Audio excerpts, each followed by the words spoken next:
ஜெய் வாராகி, ஜெய் ஜெய் வாராகி. நம்ம டிவியை சப்ஸ்கிரைப் பண்ணுங்கள், பெல் பட்டனை அழுத்துங்க.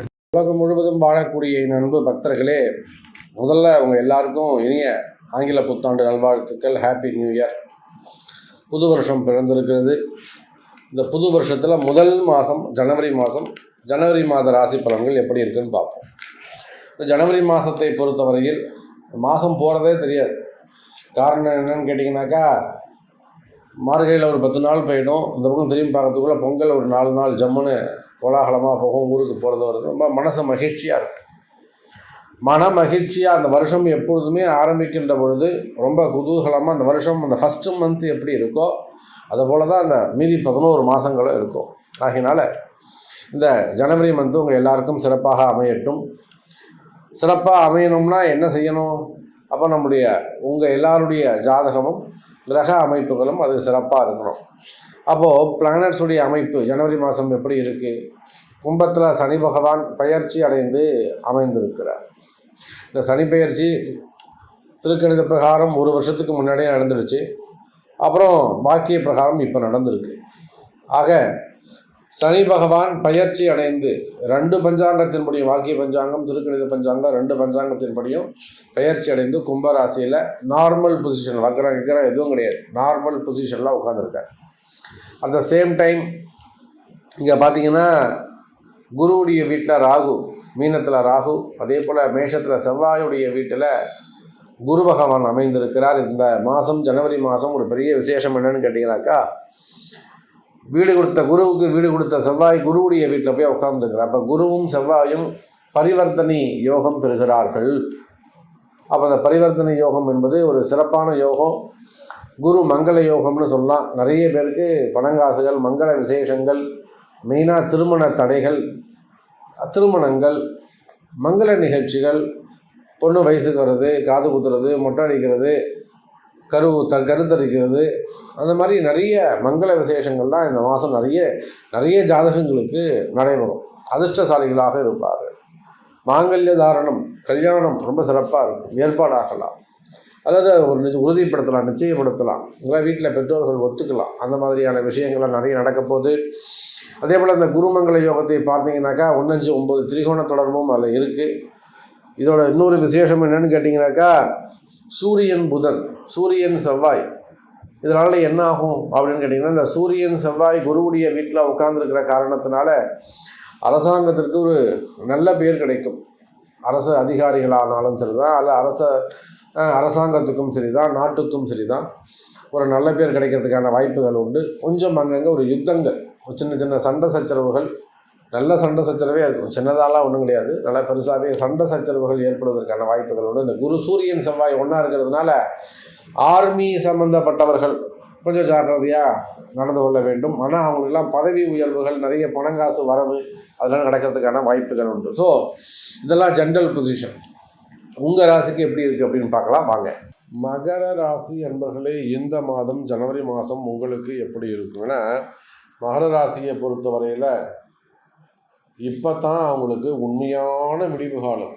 ஏன்னா இந்த ஒரு 4 நாள் ஆகுது சாமி, ஒரு 10 நாள் ஆகுது. இப்போ தான் நான் ஊருக்கு போயிட்டு உடம்பே சரியில்லாமல் இருந்து எழுந்து இப்போ தான் நடந்து வரேன், வெளியில் இப்போ தான் வரேன். அந்த மாதிரி ஜென்ம சனி முடிந்து பிறக்கக்கூடிய முதல் மாதம், ஜென்ம சனி முடிஞ்சு பிறக்கக்கூடிய முதல் மாதம். அப்போ நிச்சயமாக மகர ராசி என்பர்களே, அந்த சனி பகவானுடைய தொல்லைகளில் இருந்து எனக்கு தெரிஞ்சு 60% நீங்கள் விடுபட்டுருவீங்க. உங்களுக்கு இப்படி கூட நான் மாற்றி கூட சொல்கிறேனே, நான் சொல்கிற மாதிரி யோசிச்சு பாருங்கள். ஒவ்வொரு மகர ராசி என்பதும் நீங்கள் அதாவது ஒரு ஸ்வீப்பர் வேலை செய்யக்கூடியவங்களாக இருக்கலாம், அல்லது ஒரு பெரிய கோடீஸ்வரனாக இருக்கலாம். வேலைக்கே போகாமல் அதை அப்படி வாட்ச் பண்ணுற இந்த மாதம் எவ்வளோ அப்போ வந்தது அதை மட்டும் வாட்ச் பண்ணுற ஒரு பெரிய மல்டி மில்லியனராக இருக்கலாம். அப்போ இந்த 2க்கும் எவ்வளோ இடைப்பட்ட காலத்தில் இருக்கக்கூடிய எந்த இடத்தில் நீங்கள் இருந்தாலும், ஒரு ஸ்வீப்பர்லேருந்து ஒரு ஹையஸ்ட் பொசிஷன் வரலாம், இடையில் நீங்கள் எவ்வளோ பெரிய மனிதராக இருந்தாலும் உங்களுக்கு இருக்கக்கூடிய சிரமங்கள், உங்களுக்கு இருக்கக்கூடிய கஷ்டங்கள், உங்களுக்கு நடந்திருக்கக்கூடிய விஷயங்கள் துன்பங்கள் அல்லது ஒரு வீண்படி அவமானங்கள், ஒரு தலைகுனிவு, ஒரு வம்பு வழக்கு, ஒரு கோர்ட்டு கேஸு, ஒரு சொத்து பிரச்சனை, எந்த விஷயத்தில் நீங்கள் போய் சிக்கலை, ஒரு எதிரிகள் உருவாவது, எதிரிகளால் பிரச்சனை, மறைமுகமான பிரச்சனை, அரசாங்கத்தால் பிரச்சனை, அரசியல் தலைவர்களால் பிரச்சனை, எதிரிகளால் பிரச்சனை, உடல் ஆரோக்கியத்தால் பிரச்சனை, உடம்பால் பிரச்சனை, கால நேரங்களால் பிரச்சனை, இப்பண பிரச்சனை அல்லது கடன் பிரச்சனை, ஏமாற்றங்கள், இந்த மாதிரி நீங்கள் எந்த மாதிரியான பிரச்சனைகளில் நீங்கள் இருந்தாலும், இப்போ தான் பாயிண்ட்டுக்கே வர, இந்த ஜனவரி மாதத்திலிருந்து அந்த கஷ்டங்கள் உங்களுக்கு 60% குறைஞ்சிரும். அப்போ இந்த ஜனவரி மாதம் உங்களுக்கு 60%க்கு மேலே நிலையான மகிழ்ச்சி ஏற்படும். 60% துன்பம் விலகினால் அப்போ நிச்சயமாக 60% நிம்மதி கேரண்டின்னு அர்த்தம்.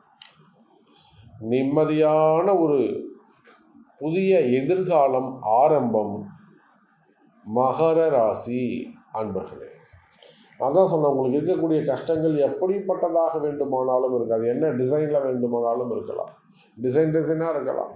எனக்கு தெரிஞ்ச ஒரு 4 சொன்னேன். எனக்கு தெரியாமல் குடும்ப கஷ்டங்கள் இருக்குது, குடும்ப வாழ்க்கை இருக்குது, கணவன் மனைவி இருக்குது, குடும்ப பெண்கள் இருக்காங்க, அதே போல் நிறைய செக்டர்ஸ் இருக்குது. அப்போ எல்லாத்தையும் நம்ம இங்கே சொல்ல முடியாது. அப்போது உங்களுடைய கஷ்டங்கள், கடந்த கால கஷ்டங்கள், ஏமாற்றங்கள் எதுவாக இருந்தாலும் அதுலேருந்து ஒரு 60% உங்களுக்கு நன்மைகள் நடக்கும். அப்போ சனி பெயர்ச்சி நடந்து ஃபஸ்ட்டு பிறக்கக்கூடிய முதல் மாதம் என்பதாலும் உங்களுடைய ராசிநாதன் சனி பகவான் தனஸ்தானம்னு சொல்லக்கூடிய 2வது வீட்டில் உட்காந்துருக்காரு. அப்போ இனி வரக்கூடிய காலங்களில் ஃபண்டு ஃப்ளோ அதிகரிக்கும், பணவரவு தனவரவு அதிகமாக இருக்கும். அடுத்து வரக்கூடிய 3 ஆண்டுகள் 2027 வரையிலுமே கூட மகர ராசி அன்பர்களே பணத்துக்கு கஷ்டப்பட மாட்டீங்க.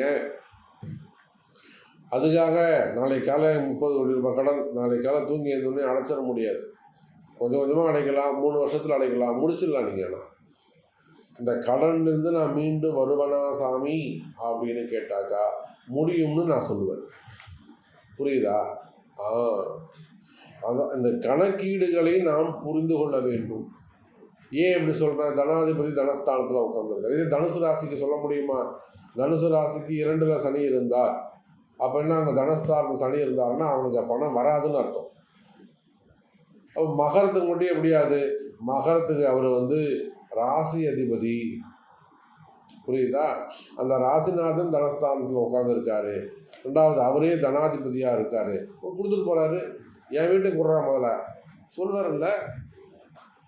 இந்த மாதிரியான அந்த ரகசியங்கள், இந்த சூட்சமங்கள் அல்லது அந்த கணக்கீடுகள், கால்குலேஷன்ஸ், இதை புரிஞ்சிக்க தெரியணும் மகர ராசி அன்பு.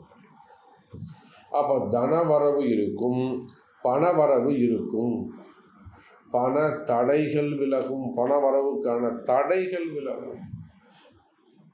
பணமே வரமாட்டேங்குது சாமி, நீண்ட நாட்களாக கொடுத்து பணங்கள் கூட ஒரு 40 லட்சம் கொடுத்துருக்கேன், ஒரு 2 கோடி ரூபாய் கொடுத்துருக்கேன், ஒரு 3 கோடி ரூபாய் கொடுத்துருக்கேன், பணம் வரணும், ஒன்றும் கவலைப்படாதீங்க.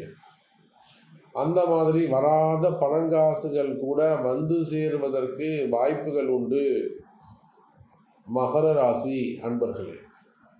அதே போல் சொத்து பிரச்சனைகள், கடன் பிரச்சனைகள், வம்பு வழக்குகள், இடப்பிரச்சனைகள், டாக்குமெண்ட் ப்ராப்ளம், ஒரு இடம் விற்கணும், இன்வெஸ்ட் பண்ணியிருக்கோம், ஒரு 30 ஏக்கர் இருக்குது, அது ஒரு பட்டா தர மாட்டுறாங்க, ஒரு சிட்டா தர மாட்டுறாங்க, ஒரு அப்ரூவல் தர மாட்டுறாங்க, இல்லை ஒரு பத்திரத்தை தொலைச்சிட்ருப்பீங்க, அது விற்கிறதுல சிக்கல்கள் இருக்கும், இல்லைனா அதில் ஏதாவது ஆக்கிரமிப்புகள் இருக்கும், யாராவது ஒருத்தர் அதை ஆக்கிரமிப்பு செய்வாங்க, ஆசைப்படுவாங்க, அபகரிப்பாங்க, நிறைய விஷயங்கள் நடக்கும்.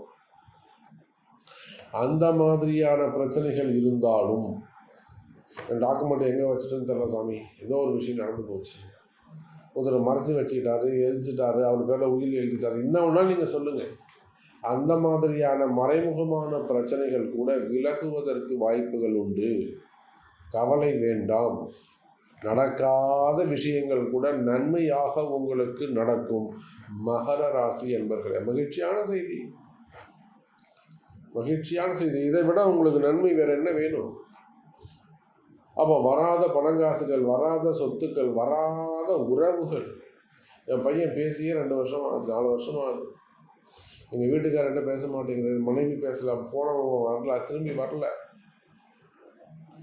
பிரிந்த உறவுகள் மீண்டும் ஒன்று சேருவதற்கு வாய்ப்புகள் உண்டு. கணவன் மனைவி இடையே அதெல்லாம் பரிகாரங்கள், பிராய்ச்சித்தங்கள் இருக்குது. வசியம், மந்திரம், மாந்திரிகம், வசியம் பண்ணிட்டாங்க சாமி, மாந்திரிகம் வச்சிட்டாங்க சாமி. பிள்ளையை கூட்டு போயிடுச்சு. அது அப்படின்னா ஒரு குழந்தைய கூட்டு போயிடுது சாமி, பையங்க தனியாக இருக்கான். அது மாப்பிள்ளை வீட்டுக்கே வரமாட்டேங்கிறாரு சாமி. ஒன்றுமே கவலைப்படாதீங்க. இதெல்லாம் அன்னை வாராகி இருக்கிறாள், வாராகி அம்பாளுடைய வழிபாடு ரொம்ப முக்கியம். வாராகி வழிபாடு செய்வீர்களே ஆனால், முறையாக செய்வீர்களே ஆனால் நிச்சயமாக இந்த மாதிரியான பிரச்சனைகள்லாம் தீரும். அப்போ மறைமுகமான பிரச்சனைகள் உங்களுக்கு இருக்குமே ஆனால், தொழில் போட்டிகள், தொழில் எதிரிகள், வேலை செய்கிற இடத்துல இருக்கக்கூடிய எதிரிகள், உயர் அதிகாரிகளால் வரக்கூடிய தொந்தரவுகள், அல்லது வேலை செய்கிற இடத்துல இருக்கக்கூடிய சமுதாயத்தில் இருக்கக்கூடிய கலகங்கள், வாக்குவாதம், வேணும்னே உங்களை பற்றி பெயர் அபாண்டமாக ஒரு பழி சொல்கிறது. எப்படி அபாண்டமாக ஒரு பழி சொல்கிறது, இந்த மாதிரியான பிரச்சனைகள் எல்லாம் இருக்குமே ஆனால் ஒன்றும் கவலை வேண்டாம். மகர ராசி அன்பர்களே, உங்களுக்கு கூட இந்த மாதிரியான விஷயங்கள் கூட நன்மை நடைபெறும். அதுக்கு அடுத்தபடியாக பார்த்தீங்கன்னாக்கா, அரசியலில் ஈடுபட்டிருக்கக்கூடியவர்கள், அரசியல் தலைவர்களுக்கெல்லாம் இந்த ஜனவரி மாதம் ஒரு புதிய வாழ்க்கை உருவாகும், அல்லது ஒரு புதிய வரவு இருக்கும். ஏதேனும் ஒரு புதிய நபர்கள் அறிமுகமாவார்கள், அல்லது முன்பின் தெரியாதவர்கள் மூலம் நல்ல வருமானம் வருவதற்கு வாய்ப்புகள் உண்டு. அரசியலில் ஈடுபட்டிருக்கக்கூடியவர்கள், சினிமா துறையை சார்ந்தவங்க, பெரிய துறை, சின்ன துறையை சார்ந்தவங்க, சேட்டலைட் சேனல் ஒர்க் பண்ணக்கூடியவங்க, மீடியா துறையை சார்ந்தவங்க, ஃபைனான்ஸ் பிஸ்னஸ் செய்யக்கூடியவர்கள், ரியல் எஸ்டேட் பிஸ்னஸ் பண்ணக்கூடியவங்க, பில்டர்ஸ் அந்த தொழில் செய்யக்கூடியவங்க, கனிம வளங்கள் சம்மந்தப்பட்ட தொழில் செய்யக்கூடியவங்க, டிரான்ஸ்போர்ட் பிஸ்னஸ் பண்ணக்கூடியவங்க. ஏன்னா இந்த செவ்வாய் புதன் சூரியன் காம்பினேஷன் தான் நான் எடுக்கிறேன். அரசியல் தலைவர்கள், அரசு அதிகாரிகள், உயர்ந்த பதவியில் இருக்கக்கூடியவங்க, காவல்துறை அதிகாரிகள், அதே போல் சோஷியல் சர்வீஸ் பண்ணக்கூடியவங்க, ஒரு கவர்னர் போஸ்ட்டில் இருக்கக்கூடியவங்க, செக்ரட்டரி, சீஃப் செக்ரட்டரி போன்ற உயர்ந்த பதவிகளில் இருக்கக்கூடியவங்க, இவங்க எல்லாருக்குமே கூட நன்மைகள் நடப்பதற்கான வாய்ப்புகள் அதிகம். மகர ராசி அன்பர்கள். அதே போல் வேலை வாய்ப்புகள் சிறப்பாக இருக்கும். வேலையில் நிறைய இடமாற்றங்கள் வரும். கவர்மெண்ட் ஜாப், ப்ரைவேட் ஜாப் எல்லாத்துலேயுமே நிறைய இடமாற்றங்கள், வேலை மாற்றங்கள் வருவதற்கான வாய்ப்புகள் உண்டு. இன்னும் சொல்லப்போனால் மகர ராசி அன்பர்களே, வேலையில் நல்ல முன்னேற்றங்கள் ஏற்படும். உள்நாட்டு வேலை, வெளிநாட்டு வேலை, வெளிநாட்டில் வேலை செய்யக்கூடியவங்க, வெளிநாட்டில் தொழில் செய்யக்கூடியவங்க, இவங்க எல்லாருக்குமே நல்லது நடக்க போகுது. திடீர் அதிர்ஷ்டங்கள் வந்து சேரும், வருமானங்கள் அதிகரிக்கும், கடன் சுமைகள், கடன் பிரச்சனைகள் தீரும், குடும்ப பிரச்சனைகள் தீரும், புதிய வேலை வாய்ப்புகள் உருவாகும், புதிய வேலை வாய்ப்புகள் உருவாகும், புதிய தொழில் தொடங்குவதற்கான வாய்ப்புகள் உண்டு. தொழிலில் நல்ல முன்னேற்றம் இருக்கும், தொழிலில் நல்ல வருமானம் இருக்கும், தொழில் சிறந்து விளங்கும், பிஸ்னஸ் நல்ல முறையில் இருக்கும். ஆக எப்படி பார்த்தாலும் நிறைய நிறைய நிறைய விஷயங்கள் நம்ம சொல்லிக்கிட்டே போகலாம். ஸோ மகர ராசிக்கு இந்த ஜனவரி மாதம் சிறப்பானதாக அமையும் என்பதை சொல்லிக்கொண்டு மீண்டும் வேறு அற்புதமான பதிவில் சந்திக்கிறேன். ஜெய் வாராகி, ஜெய் ஜெய் வாராகி.